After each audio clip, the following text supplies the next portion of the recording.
Hi! කොහොමද ඉතින් ඔයගොල්ලෝ හැමෝටම ඔයගොල්ලන්ව ගොඩාක් ආදරෙන් මම මගේ channel එකට පිළිගන්නවා.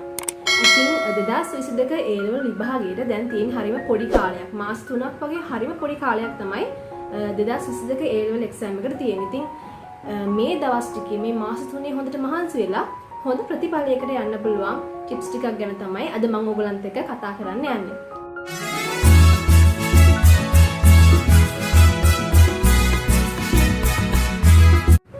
ඉතින් මෙතනදී ඔයගොල්ලන්ට ඉස්සෙල්ලාම කරන්න තියෙන්නේ ඔයා ඉන්න තැන ගැන හරි අවබෝධයක් ලබා ගන්න එක. ඔයා මොනවද පාඩම් කරලා තියෙන පාඩම්? ඔයාට හුඟක් පුළුවන් පාඩම් මොනවද? ඔයා මොන පාඩම් වලද short notes ගහලා තියෙන්නේ? ඔයා මොන පාඩම් වලද papers කරලා තියෙන්නේ? අන්න ඒ වගේ ඔයාට අවබෝධයක් ගන්න පුළුවන් විදිහට කොලයක් අරගෙන ලස්සනට list එකක් හදාගන්න. ඔයාට දැන් හුඟක් පාඩම් කරන්න තියෙන පාඩම් මොනවද? ඔයාට හුඟක් මිස් වෙලා තියෙන පාඩම් මොනවද? ඒ වගේ ඔයා ගැන හොඳ අවබෝධයක් ගන්න. ඔයා ඉන්න තැන හඳුන ගන්න. ඔයාට කරන්න තියෙන කොලයක් අරගෙන ලිස්ට් එකක් හදාගන්න පාඩම් ටික පිළිවෙලට දාලා අදාළ විෂයන් වලට. ඒ වගේම ඒවල ඔයා short notes ගහලා තියෙනවද? නැත්නම් past papers කරලා තියෙනවද? ඔයාලගේ ඒවල notes තියෙනවද? ඔයාගේ notes නැති පාඩම් මොනවද? අන්න ඒ වගේ ඔයා ඉන්න තැන ගැන හොඳ අවබෝධයක් ගන්න නම් ඔයාට කරන්න තියෙන්නේ අනිවාර්යයෙන්ම මුලින්ම පාඩම් කරන්න පටන් ගන්න ඉස්සෙල්ලා මේ මාස 3 පටන් ගන්න ඉස්සෙල්ලා හරියට කොලයක් අරගෙන මෙන්න මේ දේවල් ටික ලියලා ඔයා ඉන්න තැන අවබෝධ කරගන්න එක. ඉතින් ඔයගොල්ලෝ දෙවෙනියට කරන්න ඕනේ දේ තමයි අනිවාර්යයෙන්ම ඔයාට ගැලපෙන විදිහට ටයිම් ටේබල් එකක් හදාගන්න එක. නැත්නම් ස්ටඩි ප්ලෑන් එකක් හදාගන්න එක. මොකද මේ මාස 3 හරියට වැඩ ටික කරගන්න නම් ඔයාටම හරියන ප්ලෑන් එකක් අනිවාර්යයෙන්ම තියෙන්න ඕනේ. ඉතින් මම මෙතනදී කියන්න කැමතියි අනිවාර්යයෙන්ම ඔයාට මේ මාස 3 ඇතුළත හොඳ රිසල්ට් එකකට නැත්නම් ඒ 3කට වගේ හොඳ රිසල්ට් එකකට යන්න අවශ්‍යයි නම් ඔයා අනිවාර්යයෙන්ම මොන වැඩ තිබ්බත් දවසට පැය 9ක්වත් අවම පාඩම් කරන්න ඕනේ. ඔයාට ලොකු විශේෂ වැඩක් නැත්නම් ඔයාට ලොකු අසනීපයක් නැත්නම් අනිවාර්යයෙන්ම පැය 9ක් අවම පාඩම් කරන්න ඕනේ. ඔයාට උපරිම පැය 15ක් පාඩම් කරන්න පුළුවන්. මම නම් කියන්නේ ඊට වඩා වැඩිපුර පාඩම් කරන්න යන්නත් එපා. එතකොට හුඟක් හොඳ ප්‍රතිඵල ගන්න හම්බෙන්නේ නැහැ. මොකද අපි පාඩම් කරන ප්‍රමාණය තමයි හුඟක් වැදගත්. නැතුව ඔයා කොච්චර කාලයක් පාඩම් කරනවද කොච්චර පැය ගාණක් පාඩම් කරනවද කියන එක නෙමෙයි. ඉතින් මම කියන අවම පැය 9ක් පාඩම් කරන්න උපරිම ඔයාට පැය 15කට වඩා නම් පාඩම් කරන්න යන්න එපා. ඉතින් මම කියන්න කැමතියි ඕගොල්ලෝ මේ ටයිම් ටේබල් එක හදාගත්තේ සතියකට හරියන්න වගේ හදාගන්න. මොකද එතකොට ඔයගොල්ලන්ගේ ක්ලාසස් තියෙන වෙලාවල් ඔයා පාඩම් කරන වෙලාවල් ඔයා කන බොන වෙලාවල් ඔක්කොම ලස්සනට ඇඩ් කරලා ඔයාට මේ ටයිම් ටේබල් එක හදාගන්න පුළුවන්. ඉතින් එතකොට අනිවාර්යයෙන්ම මේ ටයිම් ටේබල් එකට ඔයාට ක්ලාසස් තියෙන වෙලාවල් ඇඩ් කරනවා. ඉස්කෝලේ යන වෙලාවක් තියෙනවනේ ඒවත් ඇඩ් කරන්න. නැත්නම් ඔයා කන බොන වෙලාවල් හැමදේම ඇඩ් කරලා තමයි ඔයා අනිවාර්යයෙන්ම පැය 6ක් නිදා ගන්න වෙන් කරලා මෙන්න මේ ටයිම් ටේබල් එක හදන්න පටන් ගන්න. මේ අනිවාර්යයෙන්ම පැය 6ක නිින්දක් ඔයගොල්ලෝ නිදා ගන්න. ඊට අඩුවෙන් නිදා ගන්න එපා. මොකද නැත්නම් ඔයගොල්ලෝ පාඩම් කරන දේවල් මතක තබා ගැනීම අපහසුතාවයක් වෙනවා. මොකද ඔයගොල්ලන්ට වෙහෙස වැඩි හින්දා. ඉතින් අවශ්‍ය පමණ නිින්දක් අනිවාර්යයෙන්ම ඔයගොල්ලෝ මේ මාස 3 ඇතුළත අනිවාර්යයෙන්ම ගන්න ඕනේ. නැත්නම් හුඟක් මහන්සි වෙනොත් ඔයගොල්ලන්ට අන්තිමේදී විභාගෙට ගියාම ඒක ලොකු ප්‍රශ්නයක් වෙන්න ඉඩ තියෙනවා. ඉතින් මම දැන් ඔයගොල්ලන්ට පොඩි අයිඩියා එකක් ගන්න මම දවසකට හරියන ටයිම් ටේබල් එකක් ඔයගොල්ලන්ට හදලා පෙන්නනවා. ඉතින් මම මේ දවසකට හදාගන්න ටයිම් ටේබල් එක ඔයාලට පුළුවන් ඔයාගේ වැඩ අහනවා සතියේටම එකපාර හදාගන්න. ඉතින් මේක තමයි මම ඔයගොල්ලන්ට පෙන්නන්න හදපු ටයිම් ටේබල් එක. එක දවසක් අදාළ කරගෙන විතරයි මම මේක හැදුවේ. ඉතින් මෙතනදී මේ වගේ දවස් 7ක් නේ ඔයගොල්ලෝ සතියක් විතර ගණන් ගන්න. එතකොට ඔයගොල්ලන්ට ඊට අදාළව සතියකට හරියන්න හදන්න පුළුවන්. ඉතින් මම ඔයගොල්ලන්ට හොඳට පේන්න ඕන හින්දා ලොකුවට පේන්න ඕන හින්දා තමයි මම ඒ වගේ එක දවසක් අරගෙන මේ වගේ එක කොලයක හැදුවේ. නැත්තම් පොඩි රැඳුවත් ඔයගොල්ලන්ට පේන්නේ නැති හින්දා. ඉතින් මම මෙතන මන්ඩේ කියලා දාලා තියෙනවා. ඉස්සලාම ඔයා නැගිටින වෙලාව 5:45 නම් 5:45 කියලා දාලා wake up කියලා දානවා. ඉතින් ඔයගොල්ලෝ නැගිටින වෙලාව තීරණය කරන්න ඕනේ ඔයගොල්ලන්ට පුළුවන් වෙලාවට ඔයගොල්ලෝ නැගිටින්න. ඉතින් මතක තියාගන්න ඕනේ ඔයගොල්ලෝ නැගිටින්න ඕනේ පැය 6ක් අනිවාර්යයෙන්ම නිදාගෙන තමයි අනිවාර්යයෙන්ම නැගිටින්න ඕනේ. ඉතින් ඊළඟට 5:45 නැගිටලා 6 ඉඳන් 7 වෙනකම් ලොජික් පාඩම් කරනවා. 7 ඉඳන් 8 වෙනකම් පොලිටිකල් පාඩම් කරනවා. ඊට පස්සේ ඔයාලට පුළුවන් උදේ ආහාරය ගන්න එක බ්‍රෙක්ෆාස්ට් එක ගන්න. ඉතින් මම කියන්න ඕනේ මේක හදලා තියෙන්නේ මට ගැලපෙන විදිහට. ඕගොල්ලන්ට ක්ලාසස් තියෙන වෙලාවල් අනුව තමයි ඔයගොල්ලෝ කන බොන වෙලාවල්වත් තීරණය වෙන්නේ. ඉතින් ඒක හින්දා ඕගොල්ලෝ අනිවාර්යයෙන්ම ඕගොල්ලන්ට පුළුවන් වෙලාවට මේ ටයිම් ටේබල් එක හදාගන්න. ඕගොල්ලන්ට පුළුවන් ඕගොල්ලන්ට තියෙන වැඩ අනුව තමයි මේ ටයිම් ටේබල් එක හදාගන්න ඕනේ. ඉතින් එතකොට මම මේ හදලා තියෙන්නේ ඒ වගේ. හරිද? මට පුළුවන් ඉතින් මම මේ ටයිම් ටේබල් එක හදලා තියෙන්නේ මට වැඩ කරන්න පුළුවන් පහසු වෙලාවල් සහ මට වැඩ තියෙන වෙලාවල් අනුව. ඉතින් මෙතනදී 6 ඉඳන් 7 වෙනකන් ලොජික්, 7 ඉඳන් 8 වෙනකන් පොලිටිකල්. 8 ඉඳන් 8 මාර්කම බ්‍රෙක්ෆාස්ට් එක ගන්නවා. ඊට පස්සේ මට තියෙනවා ඉතින් 8:30 ඉඳන් 10:30 වෙනකන් මීඩියා ක්ලාස් එකක්. ඒකට පැය දෙකක් ඒ මීඩියා ක්ලාස් එකට යනවා. ඉතින් ඒ වගේ ඒවත් පාඩම් කරන ඒවා විතරක් නෙමෙයි මේ ටයිම් ටේබල් එකට ඔයගොල්ලෝ අනිවාර්යයෙන්ම ඔයගොල්ලන්ගේ ක්ලාස් උත් ඇඩ් කරගන්න. එතකොට ඔයාලට පුළුවන් කොච්චර වෙලාවක් ඔයාලට ඒවට යනවද කියලාත් මේකෙදී බලා ගන්න. ඊළඟට මෙතන ආයෙ 10:30 ඉඳන් 11:30 වෙනකම් පොලිටිකල්. 11:30 ඉඳන් 12:30 වෙනකම් මීඩියා. වගේ ඔයාට පුළුවන් වෙලාවට ඔයා ඒ වෙලාවට පාඩම් කරන්න කැමති විෂය මොකද්ද? ඒ වෙලාවල් අනුව කියලා ඔයා තීරණය කළා මෙතන යොදා ගන්න පුළුවන්. ඊට පස්සේ 12:30 ඉඳන් 1 වෙනකම් ලන්ච් එක. ඉතින් දවල් ආහාරය ගන්න වෙලාවට ඔයගොල්ලන්ට මේ ලන්ච් එක මේක රෙඩ් කරන්න පුළුවන්. ඉතින් ඊළඟට මෙතන 1 ඉඳන් 1:30 වෙනකම් පොඩි බ්‍රේක් එකක් ගන්නවා. ඔයාට පුළුවන් මෙතන පොඩි නිින්දක් ඔයාට ඉක්මනින් නැගිටින්න පුළුවන් කෙනෙක් නම් පොඩි වෙලාවක් පැය භාගයක් විතර මේ බ්‍රේක් එකේදී ඔයගොල්ලෝ නිදා ගන්න පුළුවන්. ඔයාට එහෙම නැගිටින්න අමාරුයි නම් නිදාගෙන නැගිටින්න අමාරු නම් පොඩි වෙලාවකින් ඔයාට පුළුවන් පොඩි බ්‍රේක් එකක් ගන්නත් පොඩි පොතක් කියවන්න පුළුවන්. ඔයාට මොනවා හරි නැත්නම් සින්දුවක් අහන්න ඒ වගේ මොනවා හරි කැමති දෙයක් මේ බ්‍රේක් එකේදී ඔයාලට කරන්න පුළුවන්. ඊළඟට 1:30 ඉඳන් 2:30 වෙනකම් ආය ලොජික්, 2:30 3:30 මීඩියා, 3:30 4:30 පොලිටිකල්. ඉතින් මම මෙතනදී කියනවා අනිවාර්යයෙන් මේ වගේ පැය අනිවාර්යයෙන් පාඩම් කරන්න යොදා ගන්න. පැයකට වඩා එක විෂයක් එක දිගට පාඩම් කරන්න යන්න එපා. ඉතින් මේ වගේ පැය ඔයා යොදා ගන්න. ඊළඟට 4:30 ඉඳන් 6:30 වෙනකම් ආයෙ මට ලොජික් ක්ලාස් එකක් තියෙනවා. ඉතින් මම ඒ වගේ ක්ලාසස් මම මෙහෙම රවුන්ඩ් කරලා තමයි ලියගන්නේ. ඒකට ටක් ගාලා කැපිලා පේනවා.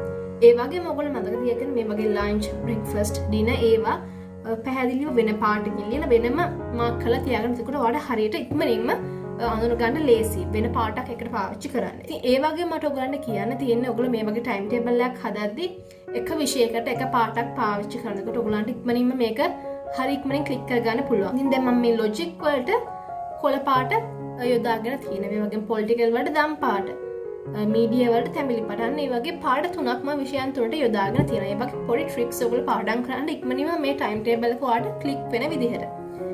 ඉතින් මෙතනදී මම කිව්වා වගේ ආයෙත් මට 4:30 ඉඳන් 6:30 වෙනකම් පැය දෙකක් ලොජික් ක්ලාස් එකක් තියෙනවා. ඊට පස්සේ ඔයාලට පුළුවන් ආයෙ 6:30 ඉඳන් 7ට 6:30 ඉඳන් 7 වෙනකම් ඔයාලට පුළුවන් ඕනනම් පොඩි බ්‍රේක් එකක් ගන්න. ඔයාලට පුළුවන් පොඩ්ඩක් සෙල්ලම් කරන්න, නැත්නම් ඩාන්ස් කරන්න, මොනවා හරි පොඩි දෙයක් කරන්න. හුඟක් මහන්සි වෙන්නේ නැති දෙයක්. නිදා ගන්න යන්න එපා මේ වෙලාවට. ඉතින් ආයෙ ඔයාලට 7 ඉඳන් 8 වෙනකම් මීඩියා පාඩම් කරන්න පුළුවන්. ආයෙ ඔයාලට 8 ඉඳන් 8:30 වෙනකම් ඩිනර් එක ගන්න පුළුවන්. ඊළඟට මම 8:30 ඉඳන් 9:30 වෙනකම් පොලිටිකල් පාඩම් කරන්න දාලා තියෙනවා. 9:30 10:30 ලොජික්, 10:30 11:30 මීඩියා. ඉතින් මේ වගේ ඔයාලට දැන් පේනවා ඇති මම මේ තරු දාලා තියෙන්නේ මම පාඩම් කරලා තියෙන පැය ගාන. විවිධ විෂයන් පාඩම් කරලා තියෙන පැය ගාන තමයි මම මේ තරු දාලා තියෙන්නේ. එතකොට මේකට අනුව නම් මම පැය 11ක් විතර මම පාඩම් කරලා තියෙනවා. ඉතින් මම කිව්වේ අවම පැය 9ක් පාඩම් කරන්න තියාගන්න පුළුවන් තරම් උපරිම පැය 15කට වඩා නම් යන්න එපා.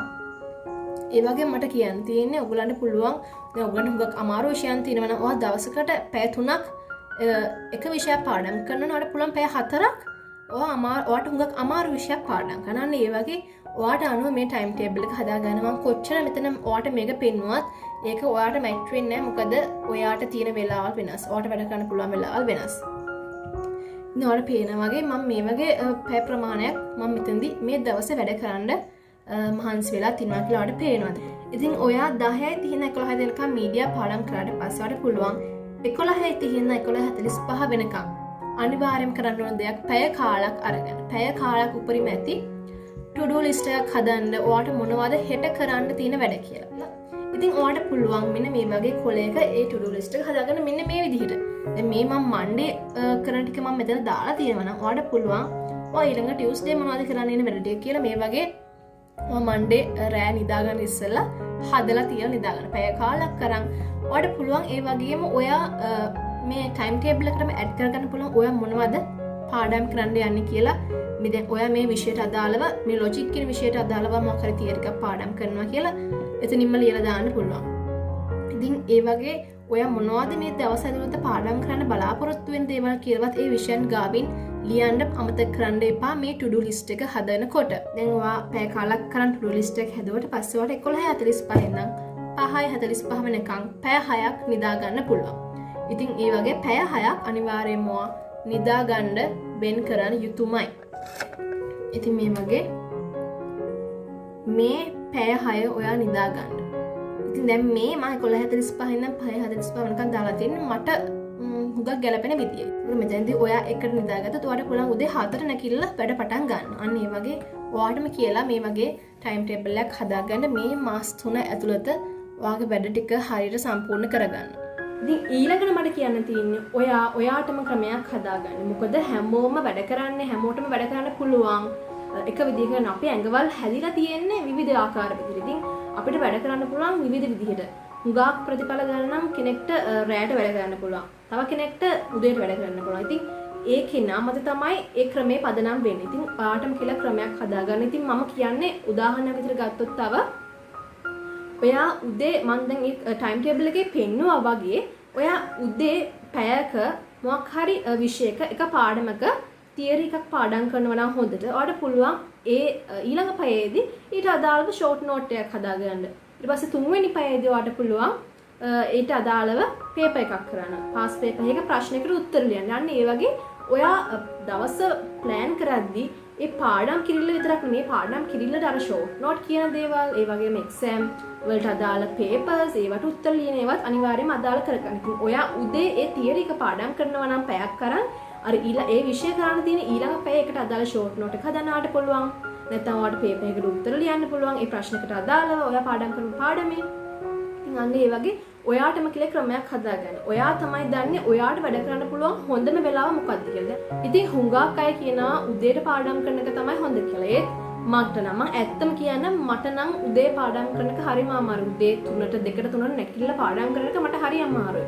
මට නිදාගන්න පුළුවන් ඇහැරෙන්න හරි අමාරුයි. ඉතින් ඒකින්ද මම අනිවාර්යයෙන්ම රැයට තමයි හුඟක් වෙලා මම එක්සෑම් කාලේදී පාඩම් කරන්නේ. මට උදේට නැගිටින්න අමාරු වෙනවා. ඉතින් ඒක මගේ දුර්වලතාවයක් වෙන්න තියෙයි. ඒක මගේ ඇඟ හැදිලා තියෙන විදිහනේ. ඒකින්ද මට ඒ ක්‍රමේ ගැලපෙනවා නම් මම ඒක පාවිච්චි කරනවා. වාරේ මම කියන්නේ ඕගොල්ලන්ට පුළුවන් ක්‍රමේ ඕගොල්ලෝ හදාගන්න. ඕගොල්ලෝ ගැන දන්නේ ඕගොල්ලෝ විතරයි. තව කවුරු කිව්වට මෙන්න මේ ඉර එළිය වැටෙන වෙලාවට තමයි පාඩම් කරන්න ඕනේ. මෙන්න මේ වෙලාවට තමයි නිදා ගන්න ඕනේ එහෙම කියලා කිව්වට ඒක ඔයාට ගැලපෙන්නේ නැත්නම් අනිවාර්යයෙන්ම ඔයා ඔයාගේ ක්‍රමයකට යන්න. කවුරුවත් කියන දේවල් අහන්න එපා. ඒක තමයි මට ඔයගොල්ලන් කියන්න තියෙන්නේ. ටීචර්ස්ලා කියන්නත් පුළුවන් සමහරලාට හුඟක් උදේට පාඩම් කරන්න කියලා. ඒත් ඔයාට බැරි නම් ඒක කරන්න යන්න එපා. ඒත් ඔයාට පුළුවන් නම් අනිවාර්යයෙන්ම උදේට පාඩම් කරන්න. ඒක හුඟක් හොඳ. ඉතින් ඊළඟට මට ඔයගොල්ලන්ට කියන්න තියෙන්නේ ඕගොල්ලෝ මේ මාස තුනේ විවිධ ටාගට්ස් තියාගන්න ඕනේ. ඉතින් උදාහරණයක් විදිහට ඔයා හිතුවොත් මම මේ සතිය වෙද්දී මෙන්න මේ පළවෙනි පාඩම් ටික පාඩම් කරලා ඒවල ෂෝට් නෝට්ස් හදලා ඒවල මේ පේපර්ස් කරලා ඔක්කොම ඉවර කරනවා. අන්න ඒ වගේ ටාගට්ස් ඔයාලා තියාගන්න ඕනේ. එතකොට ඔයා දන්නවා මේ මාස තුන ඇතුළත ඔයා මොනවද කරන්න ඕනේ වැඩ ඔයා මොනවද ළඟා වෙන්න ඕනේ ඉලක්ක ටික කියලා. ඉතින් ඔයාට මේ ටාගට්ස් තියාගන්න එක දවස ගාන කරන්න පුළුවන්, සතිය ගානේ, මාස ගානේ අන්න ඒ වගේ ටාගට්ස් තියාගන්න පුළුවන්. ඔයා මේ දවස් ඇතුළත මෙන්න මේ ටික කරනවා කියන ටාගට් එකක් තියාගන්න පුළුවන්. ඒ වගේම ඔයාට පුළුවන් මම මේ සතිය වෙද්දී මම මේ පළවෙනි පාඩම් 6 නැත්නම් 7 පාඩම් කරලා ඉවර කරනවා. ඊට පස්සේ ඊළඟ සතිය වෙද්දී මම ඒකේ ෂෝට් නෝට්ස් උත් හදලා ඒකට අදාළ පාස් පේපර්ස් උත් කරලා තියෙනවා කියන ටාගට් එකක් වඩා තියාගන්න පුළුවන්. තමයි දන්නේ ඔයා ඉන්න තැන. ඒ කියන්නේ මම මුලින්ම පළවෙනි පොයින්ට් එකේදී කිව්වා වගේ ඔයා තමයි දන්නේ ඔයාට කරන්න තියෙන වැඩ ටික මොනවද? ඔයාට මිස් වෙලා තියෙන දේවල් මොනවද කියලා. ඉතින් ඊට අනුව ඔයා ඒ වැඩ ටික කවර් කරගන්න අනිවාර්යයෙන්ම ඒවට අදාළ ටාගට්ස් තියාගන්න ඕනේ. ඉතින් එතකොට ඔයාට පුළුවන් හොඳ ප්ලෑන් එකක් හදන්න. ඒ ටාගට්ස් අනුව ඔයාට ටයිම් ටේබල් එක හදන්න පුළුවන්. ඉතින් ඒක හරියම වැදගත් පොයින්ට් එකක්. මාස 3ේදී ඔයාට අනිවාර්යයෙන්ම විවිධ ටාගට්ස් තියෙන්න ඕනේ මේ පාඩම් කරන දේවල්. ඉතින් මට අවසානයේදී කියන්න තියෙන දේ තමයි ස්ට්‍රෙස් වෙන්නේ නැතුව ඉන්න. ඒ වුණාට මම දන්නවා එක්සෑම් එකකට මුහුණ දෙන්න ළමයෙක් විදිහට ස්ටුඩන්ට් කෙනෙක් විදිහට අනිවාර්යයෙන්ම මේ එක්සෑම් ස්ට්‍රෙස් එක කියන දේ ඇති වෙනවා. ඉතින් මම ඒ ගැන වීඩියෝ එකක් දාලා තියෙනවා කොහොමද අපේ ස්ට්‍රෙස් එක නැති කරගන්නේ කියලා ටිප්ස් 12ක් විතර දාලා. ඉතින් ඔයගොල්ලෝ ඒවත් අනුගමනය කරන්න. ඔයගොල්ලෝ පැයක් පාඩම් කරනවා කියලා ගත්තොත් ඔයාලට පුළුවන් විනාඩි 55ක් පාඩම් කරලා විනාඩි 5ක හොඳ බ්‍රේක් එකක් ගන්න. අන්න ඒ වගේ. ඔයා පැය දෙකක් පාඩම් කරනවා කියලා හිතුවොත් ඔයාලට පුළුවන් පැය කාලක විතර බ්‍රේක් එකක් ගන්න. අන්න ඒ වගේ බ්‍රේක්ස් ගන්න ඒ පාඩම් කරන අතරතුර. ඉතින් ඔයගලන්ට පුළුවන් ඒ ටිප්ස් යොදාගෙන ඒ ටිප්ස් අනුගමනය කරලා ඔයගලගේ ස්ට්‍රෙස් එක මැනේජ් කරගන්න. පොඩ්ඩක් හරි ස්ට්‍රෙස් වෙනවා. එහෙම ස්ට්‍රෙස් වෙන්නේ නැති ළමෙක් නෑ. කියන්නේ වැඩ කරන්නේ නැති ළමෙක් යා ස්ට්‍රෙස් වෙන්නේ නෑ කියනවනම්. ඉතින් අනිවාර්යයෙන්ම ස්ට්‍රෙස් එක මැනේජ් කරගන්න අපිට හැකි විය යුතුයි. නැත්නම් කිසි දෙයක් කරන්න හිතෙන්නේ. අපි ඔළුවේ හුඟක් දේවල් වැඩ කරනකොට අපි ඔළුවට ලොකු පීඩනයක් දැනෙනකොට අපිට හුඟක් වැඩ ලස්සනට ඵලදායක කරගන්න හරි අමාරු වෙනවා. ඉතින් අපි හුඟක් ස්ට්‍රෙස් වෙන්නේ නැතුව අපි ඒ ස්ට්‍රෙස් එක මැනේජ් කරගන්න පුළුවන් ක්‍රම ටික අත්හදා බලමු කියන යෝජනාව මම ඔයගලන්ට ගේනවා. ඉන්නේ ඕගොල්ලෝ කොච්චර ස්ටඩි ප්ලෑන් හැදුවත් ඕගොල්ලෝ කොච්චර වෙලා පාඩම් කළාද ඔගොල්ලෝ හැම දෙයක්ම කරන්නේ ස්ට්‍රෙස් එකක් ඉන්නම් ලොකු ස්ට්‍රෙස් එකක ඉන්නම් ලොකු පීඩනයක ඉන්නම් අනිවාර්යයෙන්ම ඔයාලටගේ හොඳ ප්‍රතිඵලයක් ගන්න අමාරු වෙනවා. මොකද ස්ට්‍රෙස් එකක් තියෙද්දි අපිට හරියට අපේ මනසට දේවල් ඔළුවට දේවල් දාගන්න හරි අමාරුයි. ඉතින් අනිවාර්යයෙන්ම මේ ස්ට්‍රෙස් එක මැනේජ් කරගන්න එක ඔගොල්ලෝ කර යුතුයි. ඉතින් මම හිතනවා ඔයගොල්ලෝ මේ වීඩියෝ එකටත් කැමති වෙන්න ඇති කියලා. විශේෂයෙන්ම 2022 A level ලියන්න ඉන්න නංගිලා මල්ලා හැමෝටම මේ වීඩියෝ එක වැදගත් වෙන්න ඇති කියලා හිතනවා. ඉතින් තව ඔයගොල්ලෝ මොහොත ප්‍රශ්න ගැටළු යෝජනා තියෙනවා නම් පල්ලෙහෙන් කමෙන්ට් කරන්න පුළුවන්. ඒ වගේම ඔයගොල්ලෝ හිතනවා නම් මේ වීඩියෝ එක ඔයගොල්ලන්ට ගොඩාක් වැදගත් වුණා කියලා ඔයගොල්ලන්ගේ යාළුවන්ටත් බලන්න ෂෙයා කරන්න පුළුවන්. ඉතින් ඒ වගේම ඔයගොල්ලෝ මගේ channel එක තාම subscribe කරලා නැත්නම් subscribe කරන්න අමතක කරන්න එපා. ඒ වගේම ඔයගලන්ට මොන හරි ගැටළු යෝජනා අදහස් එහෙම තියෙනවා නම් මාව සම්බන්ධ කරගන්න පුළුවන් මගේ Facebook සහ Instagram pages හරහා. ඒවල links මම පල්ලෙහෙන් දාලා තියන්න.